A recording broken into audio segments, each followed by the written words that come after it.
Okay, mga kaibigan, title pa lang, antindi na. Mga kandidatong natalo dahil sa palpak na pakulo. Ayan. Funny Election Fails 2025. Ayan po ang ating panonorin na galing sa Balintanaw. Balintanaw mga kapatid, maraming salamat sa iyong video. Aking gagawa lang ito ng reaction at opinion. Tignan natin kung sino-sino pa po yung mga ibang natalo. Ayan. Sa kagagawan po nila, sa kagagawan, kaya po sila natalo. Mga kapatid, panoorin natin ito ng sabay-sabay.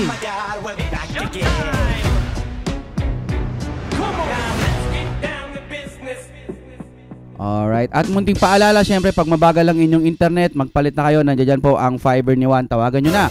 Baka available na po sa inyong lugar. Ang mabilis na internet at ang mura-mura pa. Okay. I-play na natin ito. Anong meron? Ito ang balita ngayon. Ay, mali. Saglit. O, ito na. Play na natin. Ayaw ninyo kay Pastor? Tapos na ang botohan pero hindi pa tapos ang kaliwat ka ng bardagulan. Ating tunghayan ang naging bunga sa naging pakulo ng ating mga kandidato sa panahon ng kanilang pangangampanya. Alalala. Sumasayaw-sayaw pa talaga. Balita ko yung sumasayaw-sayaw na yon, eh malakas daw po talaga yan sa Cebu. Kaso na, wala eh. Talagang Duterte pa rin eh, no? Mga kandidatong todo effort manligaw at sumayaw. Mga kandidatong nagbudot sa entablado pero sa bilang ng boto'y kapos at umuwi talo. Ito ang... Aray ko. Siguro kasi akala nila kapag sasayaw-sayaw lang sila ulit, eh magtatagumpay pa rin ang kanilang plano. Naalala nyo dati, no? Sumayaw-sayaw lang, kumembot-kembot lang, number 1 na. Diba? Eh akala nila porket artista, okay na. Hindi pala ganon sa panahon ngayon. Kumbaga, ang tinitignan ng mga kababayan natin ngayon kung meron po silang nagawa. Kaya siguro nakapasok, ano. Pero hindi ko ina-expect talaga yung mga dilawan nakapasok. Pero congrats pa rin sa kanila. Kwento ng mga kandidatong effort ay todo pero sablay pagdating sa boto. Ito ang mga palpak na gimmick ng mga kandidato. Aray ko. At sa una nating eksena, bida ang gimmick at budots ni Luis Manzano. Sa pagpili ng vice-gobernador ay dapat daw kayang gawin ito. Ha? Talaga? Tumakbo pala to? Hindi ko alam ha. Vice, ha? Kung vice ko po ay kayang gawin to.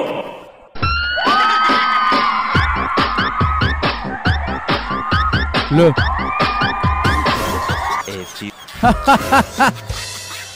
Grabe no, yung mga gimmick na yon, akala nila kapag nagganon sila, eh mananalo sila. Eh yung ayuda nga hindi na umubre. Ang dami na nilang binigay na ayuda, pero natalo pa rin sila. 'Di ba? Talagang bagsak, lagapak. Tapos ngayon sasayaw ka pa. Ang kailangan ng tao ho ngayon, plataforma. Kuya Will, may sinabi ka rin eh, no? Si Kuya Will. Kaya dami ko nang tumutulong na ako, 20 years something na, 20 plus, 27 years. Ewan ko kung ilan yon. Sabi niya, dami ko nang natulungan, eh, kaya parang tunog ng pagsasalita niya, eh, kailangan pa ba ng plataforma? Parang gano'n. Natural ho, papasok ho kasi kayo sa senador. Magiging senador ho kayo, kaya kailangan nyo ho ng plataforma. Nabengga din ho yun, no? Si Willie Revillame, kasi tinanong siya ng isang reporter kung anong gagawin niyang batas. Eh wala siyang maisagot na bigla siya nga. Agoy. Yeah, durog siya dun. O tuloy po tayo. Balintanaw. Moments later.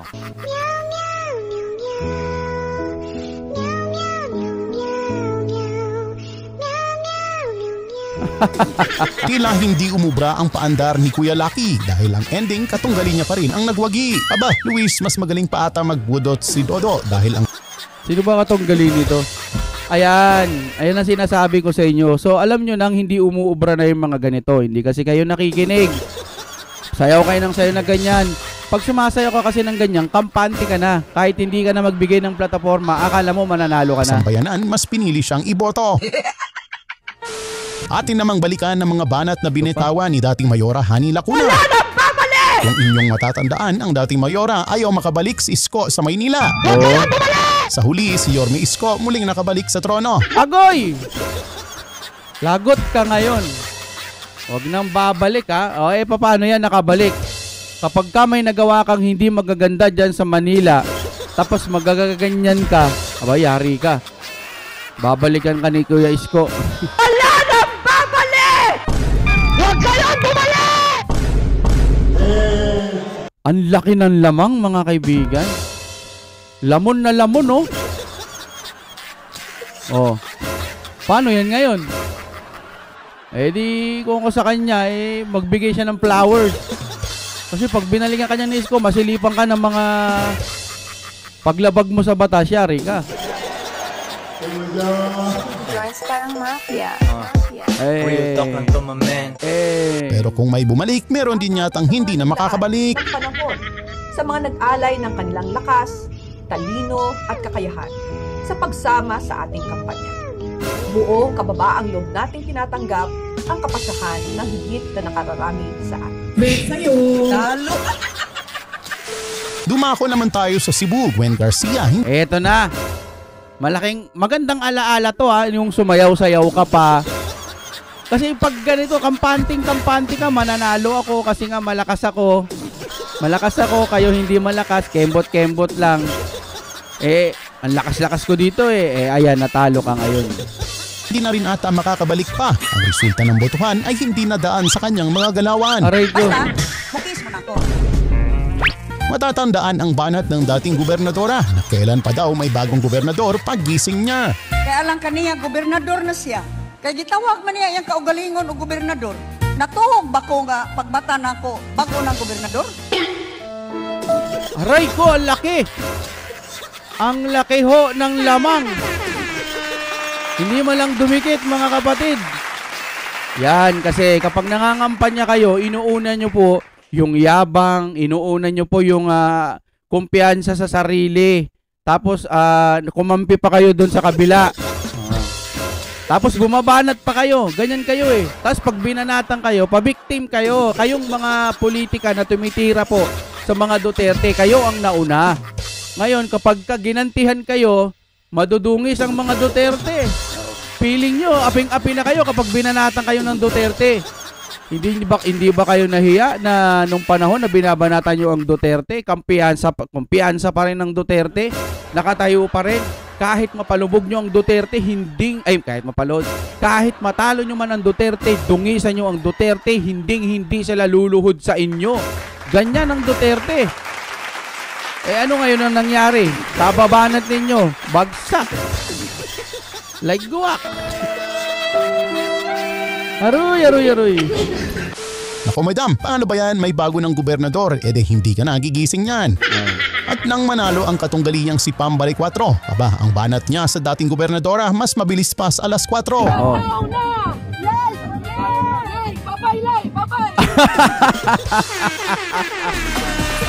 Babay, Lai! Naparoon nyo yun yung sa buhaya, no? Nauuso na rin yun, no? Ngayon, ginagamit ng memes yun. Lai! Huwag kang Lai! Pangalan ng buhaya, Lai. Oh, ngayon, bye-bye, Lai! Bye-bye! Naka. Bye-bye, Lai! Biguring makapasok si Kuya Will sa Isa pa to, no? Tuloy. Matatandaan sa simula ng kanyang pangangampanya, panay balik ang tanong niya. Ikaw nga sumagot sa tanong. May banat din siya sa mga taong ayaw bumoto sa artista. Kung kailan ninanais na daw nilang tumulong, ayaw patanggapin ng masa. Kampanya, hinahanap artista. Pag nanonood kayo ng sinihan, sino ba pinanonood yung artista? Oo, napanood ko to. Kapag nangangampanya o kahit saan, hinahanap nyo artista, tuwang-tuwa kayo pag nakakakita na ng artista.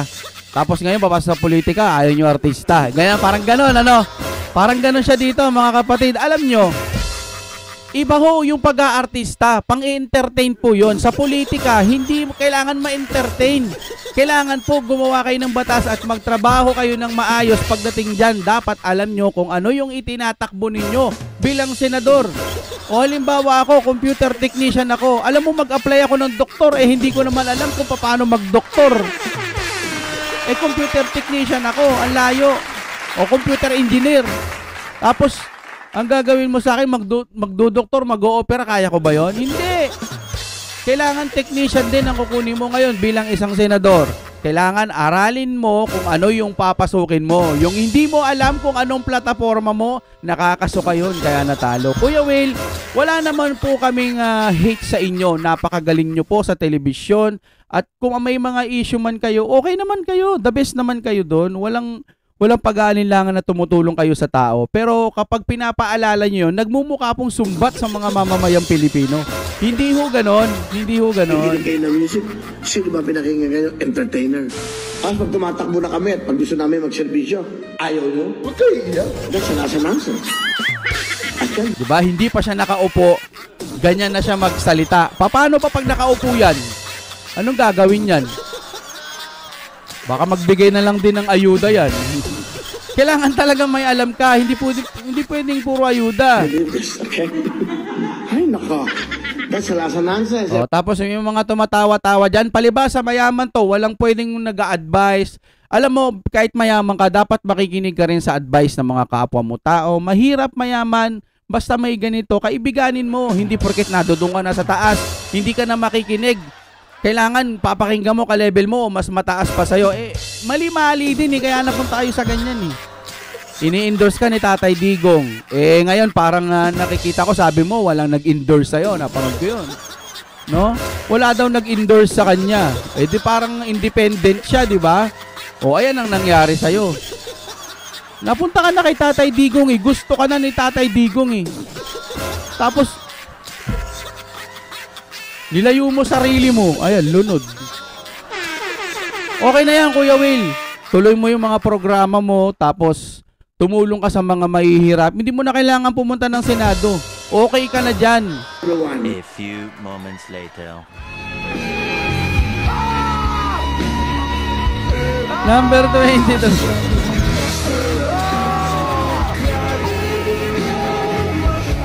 Wasak no?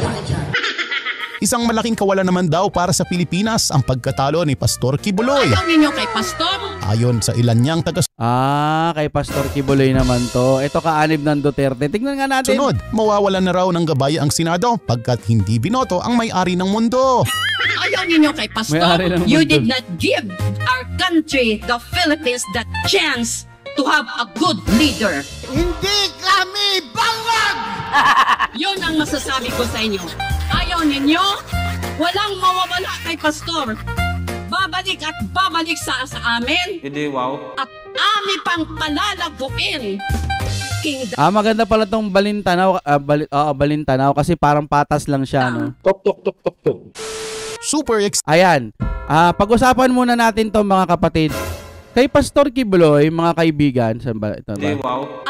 Yan, kay Pastor Kibuloy po, sa totoo lang, mahirap po kasing mangampanya o tumakbo bilang senador nang hindi ikaw mismo yung haharap, hindi ikaw mismo yung magsasalita.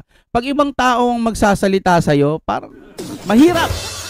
Buti sana kung BP Sara, no, mismong nandiyan sa niya, araw-araw, lagi-lagi, di mas okay siguro, may chance. Pero itong mga to, hindi ko naman to kilala Dapat ihiwalay po yung religion sa politics hanggat maaari. Pero kung pwede, sige, okay lang naman din. Alam nyo, ang nakikita ko kasi kay Pastor Kibuloy, yung paniniwala po niya, yun po din ang sa tingin ko nagpasira sa mga iba. Dahil ng iba ang paniniwala ni Pastor Kibuloy, ang akala nila itong taong ito, wala nang magagawa pagdating po sa politika. Nung panahon po ng ating Duterte, kaibigan niya pong matalik ito pero hindi man lang to naghangad ng posisyon sa ating bansa. Pansin nyo, magkaibigan sila. Nag-asam ba siya na pwede mo kong ilagay ba sa ganitong pwesto? Akong bahala sa ganyan. Hindi nag-asam ang Pastor Kibuloy noong panahon na yan. Ngayon na lamang kasi gusto niyang gumanda ang Pilipinas. Ang problema, hindi nakikita ng sambayan ng Pilipino yon. Hindi nila nakikita yung loob ng KOJC. Ang alam po nila, si Pastor, ayaw nila nung pananampalataya o yung itinuturo ni Pastor Kibuloy.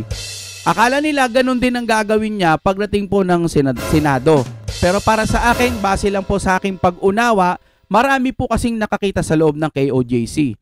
Mismong yung partner ko po sa buhay ngayon, kahit po natatawa kami minsan kay Kibuloy, noong panahon pa po, tinanong ko siya, kamusta ba? Maganda ba doon sa loob ng KOJC? Sabi daw ng mga nakapunta na daw doon, napakaganda daw po sa loob ng KOJC.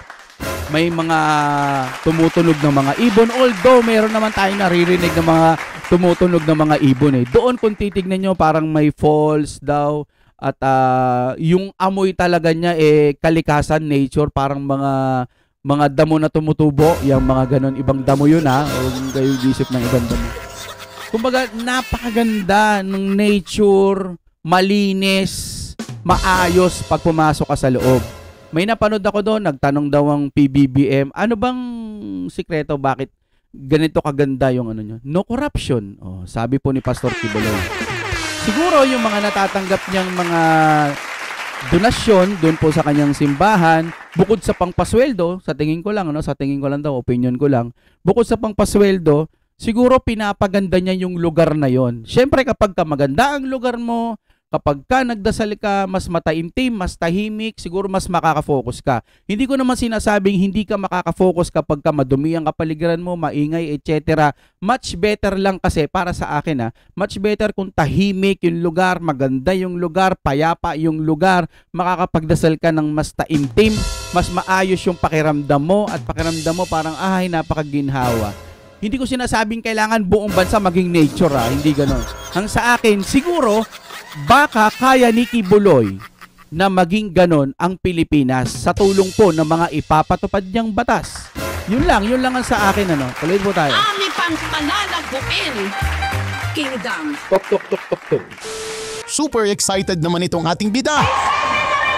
Sara Diskaya noong araw ng botohan, bit-bit ang energy, parang nasa concert lang.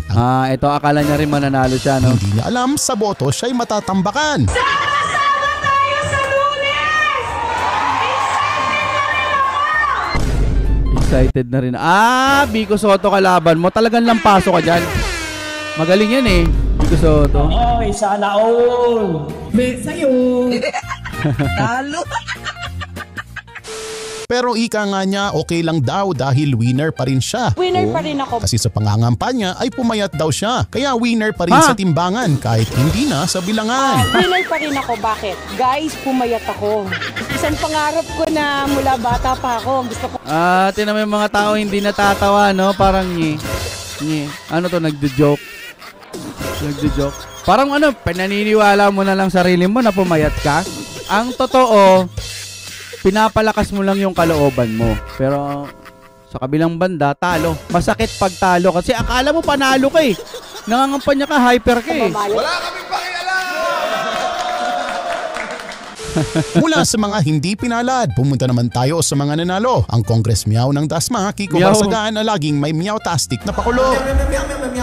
Pasado bilang kongresista sa lugar ng Dasma. Hanggang saan ka nga ba dadalhin ng iyong pagkahumaling sa pusa? Lang, galing ang butik niya. Miyaw-miyaw lang, panalo na.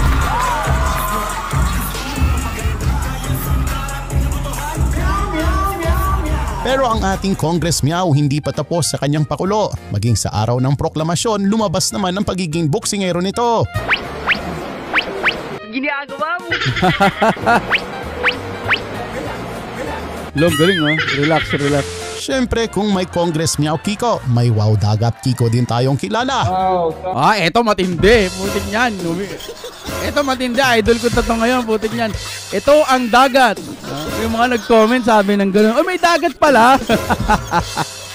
Dagat pala yan? Yan pala yung dagat. Sabi ng gano'n. Putik niyan ang galing. Napakahusay nito. Kahit na ilang beses sumablay ang mga pakulo ni Kiko Pangilinan, panalo pa rin pagdating sa botohan. Hindi man laging swak ang kanyang mga... No hate na lang tayo. Kasi tapos naman ang botohan. Kiko, congratulations. Sana po ay pagdating nyo dyan, gampanan nyo po ang inyong trabaho. Baka mas mahalin pa kayo ng taong bayan. Tama yan. Pero sa Senado, siya na may muling magbabalik. Ang nooy paiyak-iyak na Sharon Cuneta. Tila may big pumayat si Sharon. Surprise sa kanyang asawa.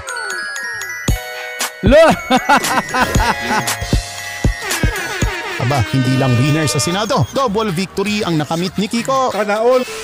Only pares at soft drinks na sana sa Senado. Ito, wasak to.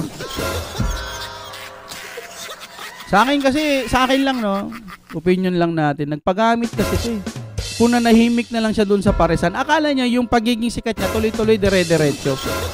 Sana doon ka na lang sa paresan. Sana in-enhance mo yung pagiging mabuting ugali mo. The best sana yun. Yung sana tuloy-tuloy yun.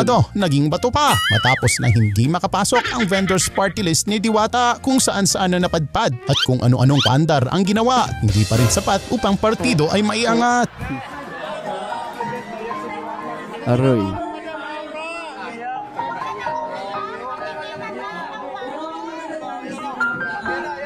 Ano kayong balita sa kanya? Kasi may lumabas ako na hindi na raw tinatao yung parisan niya. Okay lang yun. Baka minsan dadami rin ulit yan. Parang mga ganyan. Baka hindi para naman sa'yo. Sa umpisa, labis ang kanyang pagkadismaya. Pero di kalaunan, ang pagkatalo ay natanggap naman ni Diwata. Talo ka, Diwata. Ano naman ngayon? Talo? Okay lang yun. Talaga, hindi naman lahat panalo. May talo. Ibig sabihin, hindi para sa amin yung yun. pagkatalo. Mayroon para sa amin. Ganun lang yun. Relax lang, chill lang. Malay mo, gusto ni God. Hindi para sa yan kasi gagamitin ka lang ng mga taong yan. Kasi pang third ata siya doon, so parang hindi siya magiging congressman. Ewan ko, di ko kasi alam yung mga ganyan eh. Pero tama nga yun, baka nga hindi para sa kanya yun at may para sa kanya.